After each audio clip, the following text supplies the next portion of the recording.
రైతు సంక్షేమమే ధ్యేయంగా కూటమి ప్రభుత్వం పనిచేస్తుందని శృంగవరపుకోట ఎమ్మెల్యే కోళ్ల లలిత్ కుమారి అన్నారు. జామి మండల పరిషత్ కార్యాలయంలో నిర్వహించిన కార్యక్రమంలో ఆమె పాల్గొని పీఎం కిసాన్ అన్నదాత సుఖీభవ పథకం 3వ విడత నిధులు విడుదల చేశారు.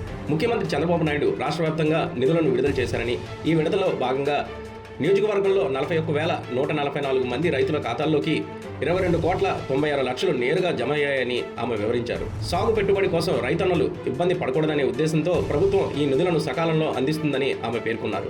అన్నదాత సుఖీభవ పథకం కింద కూటమి ప్రభుత్వం ఇప్పటికే 2 విడతల్లో 6,309 కోట్లు జమ చేసిందని, నేడు 3వ విడత కింద మరో 2,675 కోట్లను రైతుల ఖాతాల్లోకి పంపిణీ చేసిందని ఎమ్మెల్యే తెలిపారు.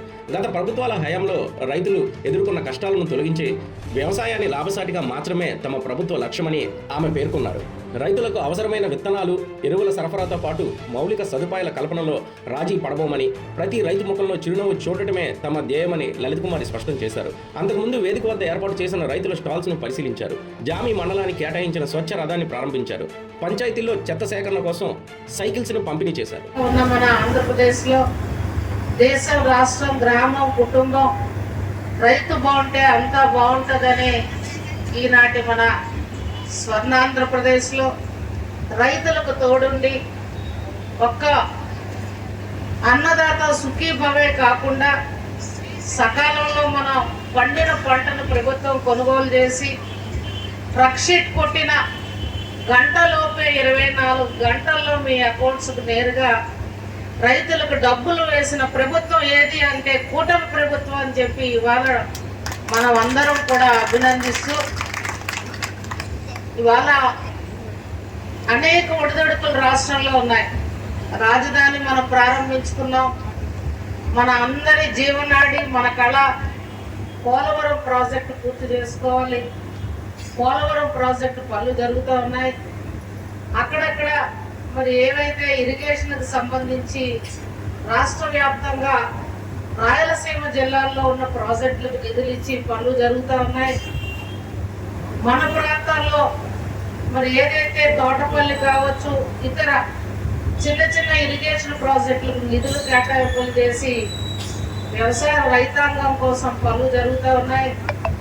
మరి అదేవిధంగా ప్రభుత్వం ద్వారా ఒక్క వరే కాకుండా సేంద్రీయ వ్యవసాయం, బిందు సేంద్రీయ వ్యవసాయం, ఇతర పంటలు పండించడానికి కూడా ఇవాళ చిరుధాన్యాలు ఏవైతే జీడి, మామిడి, అరటి, మేడం గారు చెప్పినట్లు జిల్లా ఒక యూనిట్గా ఇవాళ స్టేట్లో మన కలెక్టర్ గారు కూడా ఇతర వ్యవసాయ పంటలు ముఖ్యంగా కోకో, మన ఫామ్ ఆయిల్, ఇతర పంటలను కూడా పండించే విధంగా రైతాంగాన్ని మోటివేట్ చేసి మన పంటలకి నూతన పంట విధానాలు కూడా మనకి ఒరవడిలోకి తీసుకొచ్చి డ్రోన్ వ్యవసాయం ఒక పక్క మన రైతాంగానికి సంబంధించి ఏవైతే వ్యవసాయ పనిముట్లు ఉన్నాయో సబ్సిడీల ద్వారా అందించడం, సకాలంలో విత్తనాలు రైతాంగానికి అందించడం, ఎరువులు గతం కంటే కూడా మనం ఎక్కువ ఈ సంవత్సరం మన రైతాంగం వాడకంలో మనం అందించిన కొంత కేంద్ర ప్రభుత్వ సహకారంతో కొన్ని ఎరువులకు సంబంధించిన కంపెనీలు మూతపడిన షిప్పుల్లో తీసుకొచ్చి మనకి ఈనాటి కూటమి ప్రభుత్వం ఈ సంవత్సరం అందజేసిన విధానం కొంత మనకి ఆలస్యమే అయినా కావలసినంత యూరియా ఇవ్వడం కూడా జరిగింది. వచ్చేస్తే గతం మనం వ్యవసాయానికి మాత్రమే యూరియా వాడేవాళ్ళం, వరికి మాత్రమే. కానీ వాళ్ళ కాయగూరలకు వాడుతున్నాం, పశువుల గడ్డికి వాడుతున్నాం, ఇతర అవసరాల కోసం కూడా వ్యవసాయానికి సంబంధించి యూరియా వాడకం ఎక్కువైన కారణంగా కూడా యూరియా కొంత సకాలంలో అనుకున్న టైంకి ఎక్కువ మనం వాడకం రాష్ట్రంలో రైతాంగం ఎక్కువయ్యి 1-2 రోజులు ఆలస్యమైనా కూడా అందజేసిన ఘనత ఈ కూటమి ప్రభుత్వాన్ని ఒక్కసారి గుర్తు చేసుకోవాలి. ఈ సంవత్సరం చేసిన బడ్జెట్ మన అందరికీ తెలుసు రాష్ట్ర ఆదాయ పరిస్థితులు ఎలా ఉన్నాయని. కూటమి ప్రభుత్వం వచ్చి ఇన్ని సంక్షేమాలు ప్రజల కోసం ఏర్పాటు చేస్తూ రైతుల కోసం చేస్తూ ఇంకా ఇవాళ చేయాల్సినవి చాలా ఉన్నాయి. కొత్త హౌసింగ్ స్కీమ్స్ ఇవ్వాలి, కొత్త పెన్షన్స్ ఇవ్వాలి,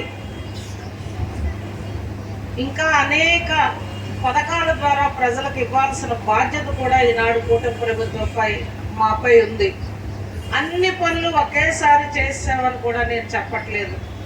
అంచెలంచెలుగా రాష్ట్రంలో ఆదాయాలు పెంచుతూ ఒక పక్క ప్రైవేట్లకు రాష్ట్రంలో పెట్టుబడులకు ప్రాధాన్యత ఇస్తూ విశాఖపట్నం ఒక ఇండస్ట్రీ హబ్గా ఇవాళ శంకుస్థాపనలు చేస్తూ భవిష్యత్తు రోజుల్లో ప్రైవేట్ ఉద్యోగాలు ఏదైతే విశాఖ మన ఉత్తరాంధ్ర మన నియోజకవర్గానికి ఆడుకొని ఉందో భవిష్యత్తులో మన యువతకు ప్రైవేట్ ఉద్యోగ కల్పనకు కూడా ఇవాళ ప్రాధాన్యత ఇస్తున్న ఘనత ఇవాళ ఈ కూటమి ప్రభుత్వాన్ని మనమందరం కూడా ఒక్కసారి ఈనాటి రాష్ట్ర పరిస్థితి, రాష్ట్ర ప్రభుత్వ ఆదాయ పరిస్థితులు అయినా సరే ఒక్కొక్కటి చక్కబెట్టుకుంటూ సకాలంలో అన్ని వర్గాల వారికి ఇవాళ న్యాయం చేసుకుంటూ ఒక పక్క ఉద్యోగస్తుల జీతాలు, ఒక పక్క 1వ తారీఖు పెన్షన్స్, ఒక పక్క సంక్షేమాలకు పెద్దపీట వేయడం, ఒక పక్క రైతాంగానికి అన్నదాత సుఖీభవ ద్వారా సంవత్సరానికి 20,000 అందజేస్తున్న విధానం, ఒక పక్క రాష్ట్ర పెట్టుబడులు, ఒక పక్క ప్రాజెక్టులు, ఇరిగేషన్కి సంబంధించి వ్యవసాయానికి రైతాంగానికి పెద్దపీట వేస్తూ మన అందరి